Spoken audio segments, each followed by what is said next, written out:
Let's talk about Passenger. It's present-day New York City. Ada Spencer is one of the best budding violinists in the world, and she's preparing for the most important performance of her life. Meanwhile, somewhere in the Atlantic Ocean in 1776, Nicholas Carter is capturing and commandeering a ship. Following a series of freak events, Ada finds herself waking up on Nicholas's ship. Not only is Ada trying to get back to 2015, but she's also trying to save the future as she knows it. And that is the very basic synopsis for Passenger by Alexandra Bracken. Now, when people typically talk about this book, the synopsis they use for it is an epic treasure hunt through time with pirates. For me personally, this is where my biggest gripe comes in, is involving this synopsis. I don't feel that that is an accurate representation of what this book is whatsoever. So let's focus on those three areas of this synopsis. Treasure hunt. We don't talk about a treasure hunt until it has to be at least a third of the way through the book. The item in question that Ada is supposed to find isn't even mentioned until 200 pages into the story. It's not mentioned again for another 50 or so pages. She's not actually out in search of this item until page like 300. I mean, it takes a good 3/4 of the book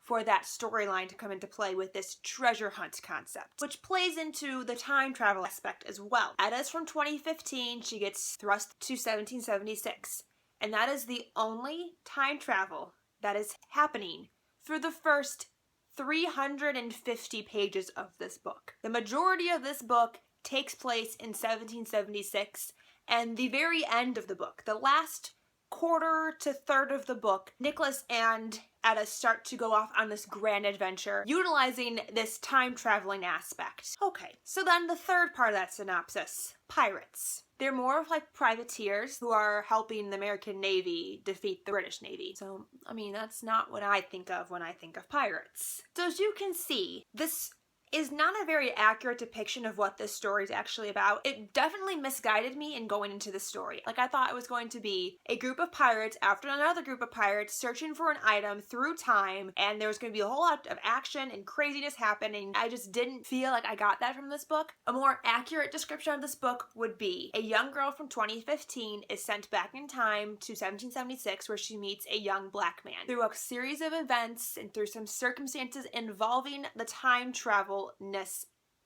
they fall in love and they start this adventure together. It's much more a romance through time than it is a treasure hunt through time. The romance is so much more in the foreground than anything else about the story. Now, it might not be that way as we move into the next book in the series. We'll get a bit more of the time travel aspect and a bit more of like the treasure hunt aspect, but this book is truly a romance with a fun time travel side plot to it, and that was so frustrating for me. I'm very conflicted. I didn't like it because I wasn't given what I was told I was going to get. And on the flip side, I did like it because it's still a very interesting story. It's still very well written. It's very atmospheric. She builds the worlds so well and she paints such vivid images in your mind. They go to these very exotic locations in the last third of the book, though. I feel like it was marketed inaccurately. They focused on a tiny portion of the story. I just couldn't get past that as I was reading it. I also really enjoyed, once the time traveling aspect came into play,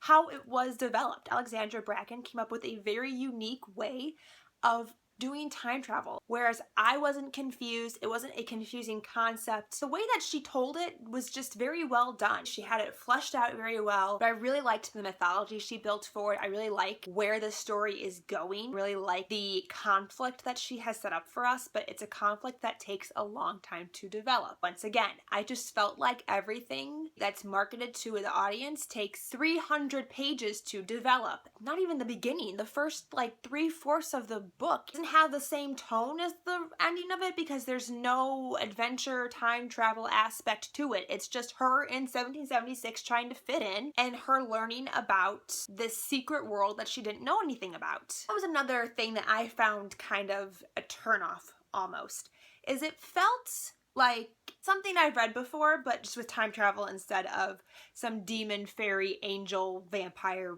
world. It follows that kind of generic urban fantasy hidden world plotline. Young girl knows nothing about said world that she's born into because mom removes her from world as child. She has a missing father figure who she has no idea about and doesn't know anything about her family and her past, and then all of a sudden, under some very freakish accidents, gets thrust into said unknown world, and she is now the key to solving all of that world's problems. I like that she used the time travel aspect because if it was a demon world or vampires or something other than time travel, this would have felt like a very cookie cutter novel. So the time travel definitely makes it different and makes it unique. I'm definitely excited for the next book because now that we have the groundwork laid out, I think we can skip all of the setup that took place at the beginning of this novel that I really didn't enjoy and just move straight in to the time travel, treasure hunt. So really for this story, I'm gonna have to say that I have some gripes